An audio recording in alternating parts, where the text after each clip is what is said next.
Hello everyone, welcome to this week's 3D modeling activity brought to you by the Corona Public Library's Maker Exchange. My name is Mr. Martin, and this week I'm showing you how to make a phone case that fits your very own phone. We're going to be using Tinkercad, the free online browser-based editing software, so let's get started. Once you're loaded into Tinkercad, remember that the middle mouse button lets us move the work plane, the left mouse button selects items, and the right mouse button lets us move the camera. First thing we're going to do, as usual, is set the snap grid to 0.25 millimeters. Then go ahead and rename your project phone case, or if you'd like, give it a different name. First step is to insert a basic shape over here. We're going to start with a box, and we're going to put it over here in the corner because we're going to be using quite a bit of work plane today. Next up, we're just going to line it up here just so we know we're taking accurate measurements. And now I measured my phone, and with the case, it's actually almost exactly 14 centimeters. So if we click on this little corner here, we can type in exact values for our size. So this will be our base that we're going to use to edit the rest of the phone case on. So here, I'll type 140. We'll hit enter and it'll expand. As you can see, we are using up most of the workplace here. And for this side, it's 7 centimeters or 70 millimeters. So we're just going to expand that out the other way. And there we have our base.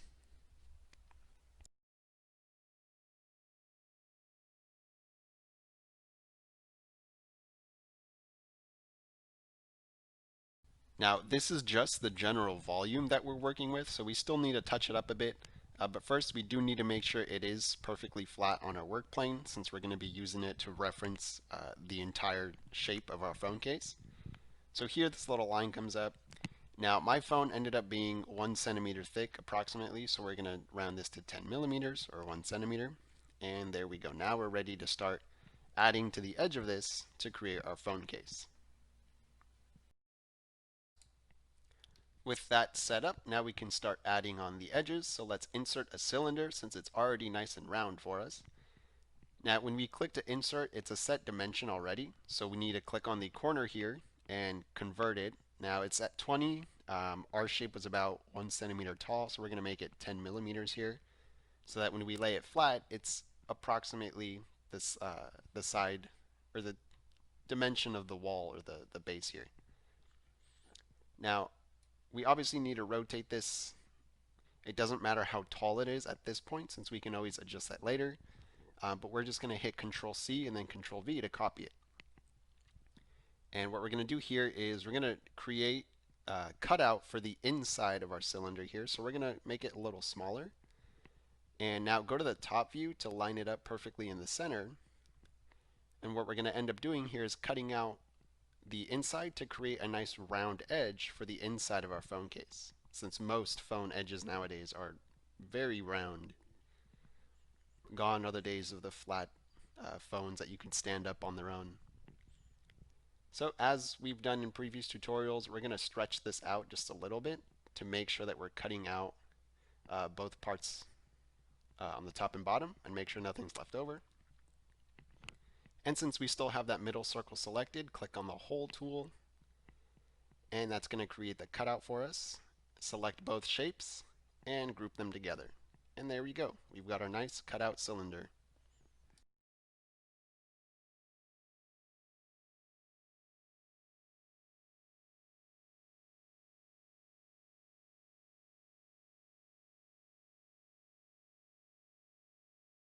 What I'll do now is actually just create multiple copies of this. I'll make one for each side, just in case I do need to edit them. We're going to be doing some serious dimension manipulation here to our lone cylinder in the middle. So I just want to have copies just in case. Now to lay it flat, you can click and drag, or you can just click and type 90. But you'll notice there's a shadow underneath, and it is currently hovering above our work plane. So when we rotate it over, use the camera to just make sure it snaps on flat. And we're going to move it over to where we're going to set it next to our base. So when you zoom in, it can get a little disorienting, so just try and practice with the camera. But here we're just going to click. You'll notice, again, disorienting. Hit Control Z, by the way, to undo any mistakes you might have made. And we're just going to line it up to the point where it's nice and flat on both edges. or as they say, flush on both sides. Now I do want to line it up approximately halfway. That's just going to make it easier to edit later on. And I've just about got it lined up here.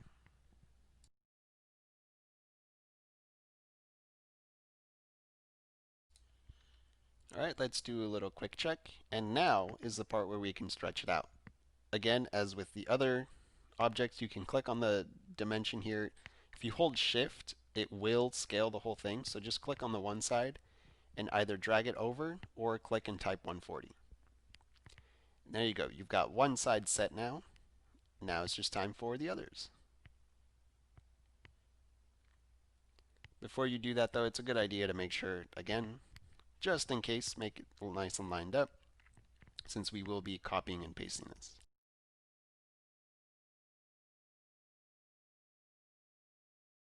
Alrighty, so we've got one side set. And now, simply, you would think, right, we just copy and paste to the others and we're set. Well, no, there's quite a bit of work that we still need to do, but we are going to copy and paste eventually. Now, what we want to do here is just edit this a little bit. You'll notice if I bring it down, I can adjust the curve on the side here. And I want it to be curved but not completely sticking out. So what we're going to do here is stretch it out just to make a nice smoother curve. And then while holding shift, I can scale the whole thing down and then of course just elongate it later. And that's going to make a more natural phone case curve. I don't know why I said natural there. No phone case is natural. But it's going to make it fit the curve of the phone a little better. So here I'm just going to make sure, as I did before, line it up perfectly on both edges or ends.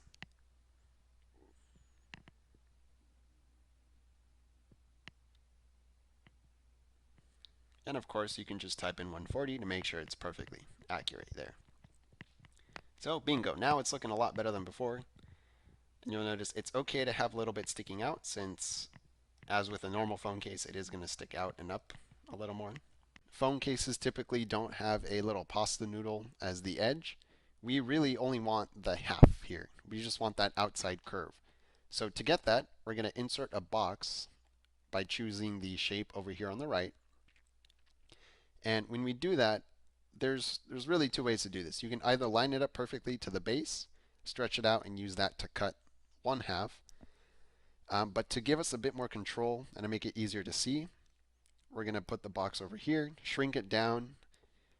And the reason for that is when I stretch this to 140, it would take up basically the whole screen if I were to have left it as tall as it was. So once I move it over, I'm going to make it taller again and line up this little edge here. Now, as with all the other objects that we have used to cut or trim other pieces with, you want to make sure that the edge of the quote-unquote phone case here, so the orange tube, you want to make sure that that fits completely within the box that you're using to cut it. And that's just going to ensure that no sliver of material is left over when you do the final cut. So as usual, again, make sure that you dip the box below the work plane just to make sure you're cutting through the object. Here it isn't quite lined up, so I just need to drag it over a bit. You can use the keyboard keys, the arrows as well. Here I just stretched it out a little, selected whole.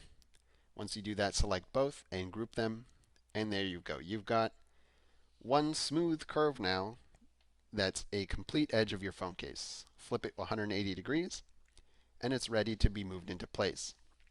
Now when you go to line it up with the phone base, or your supposed phone base, it's okay to have it go into the big rectangular object in the middle. You actually want that so that when you group it in the end, or when your printer slices these objects, you want absolutely no gaps to be where those objects connect.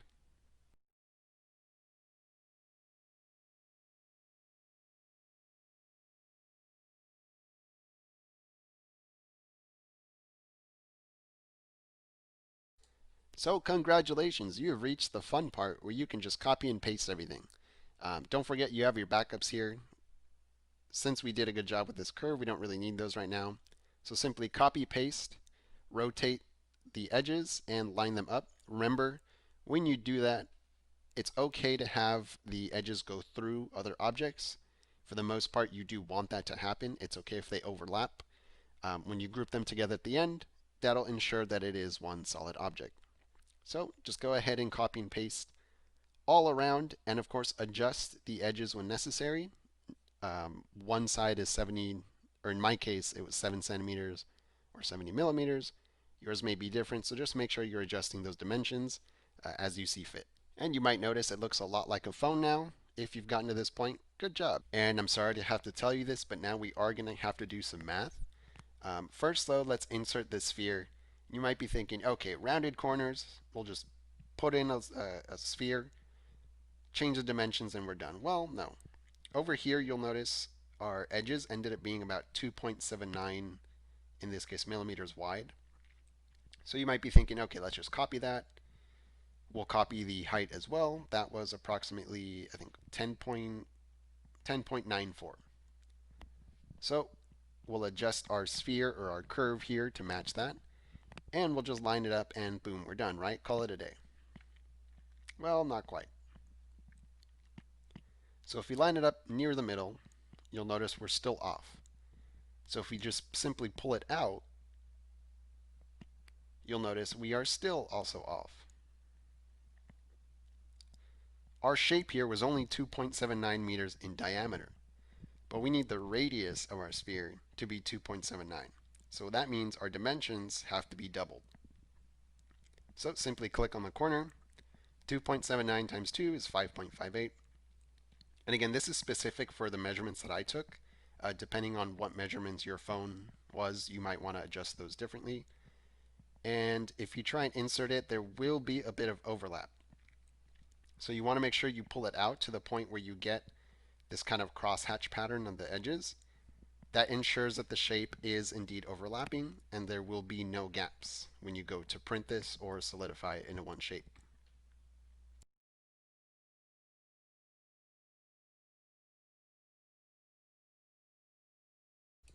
Phew, okay, we are almost there now. But one thing you might notice is that this shape currently is still a sphere. We don't need the whole volume, we just need the outside edge. So keeping the dimensions intact here, we're going to copy it, use the hole tool to create a smaller version, and as you might have guessed, we're going to use that to cut out the inside of this egg shape that we have. Now, if you create a smaller version and you try and manipulate and maneuver it within the other one, you're going to run into issues where the camera thinks you're trying to select the taller one. So you can actually select both shapes and use the align tool over here, and you can actually make sure that you have both shapes perfectly either centered, aligned along each edge if you wanted to. So by clicking the middle of both axes, actually all three axes here, we have guaranteed that one shape is centered with the other. And since we selected the hole tool at first, selecting both of those shapes simply lets us group them together and you have your cutout now. So last thing I want to do here is line it up with the grid. So again, we're going to have to do a little bit of math here. I'm going to insert another box. And if I bring this down to the same dimensions as before, 5.58, I essentially just want a little slice of this sphere, and that's what I'm going to do now. So by creating a box that overlaps the entire object, I can then simply cut the dimensions in half. So in this case, 2.79 on each side. And if I make two boxes like that, then I'll have one slice left over, and you'll see how I do that. And this is where the grid really comes in handy. You can even change the snap grid to 0.1 millimeters if you so choose to get really, really accurate with your measurements. But since this is a phone case and it's going to be quite flexible, we don't really need that kind of accuracy here. So finally, we've got one rectangle, or one prism, I guess it's called, 2.79 wide, and just wide enough to cut out the entirety of half of our egg. So copy paste that, rotate 90 degrees. But you'll notice it is centered here. We don't want that. We want it lined up with the outer edge. And a quick reminder that you can use the keyboard keys to do that. Now, before you cut, it's always a good idea just to make sure things are lined up. You could always undo here, but you'll notice I had a little sliver of material left over. And that's because this side is not perfectly lined up. So here I'm using the keyboard keys. It doesn't quite work, so I'm going to use the mouse. And there we go. So now both sides lined up. Both are the hole tool. Select all three shapes, both of the invisible prisms and our egg. Group them together. See, I forgot to select the outer one here. As I said, group them together, and there you go. You have your rounded, hollow phone case edge now. You can rotate it 90 degrees and insert it. And at this point, we know it'll fit. We just have to get it lined up properly.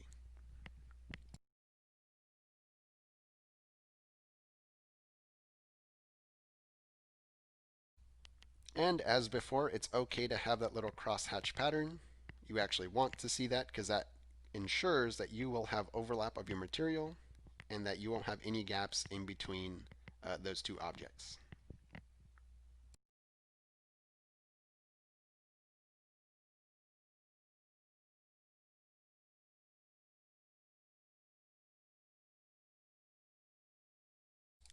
Alrighty friends, we are in the final stretch now. Simply copy paste your corners. Oops, not 4 times, you only need 3 more. So with those, all you'll do now is line them up to each edge, rotate them 90, 180, 270 degrees, however much you need to. And then once again, just make sure you have overlap on all the edges, and you should be good to go.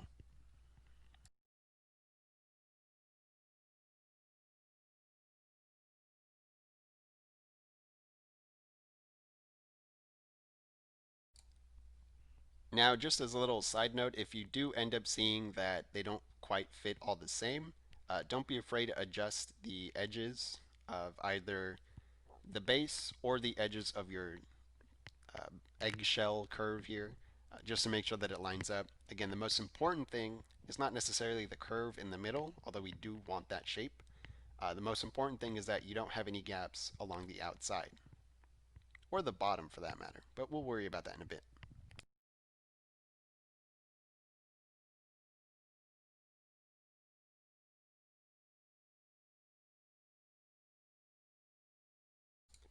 And last but certainly not least comes the actual base. Now here I'm just going to make it approximately 2 millimeters. No, let's do 3 millimeters.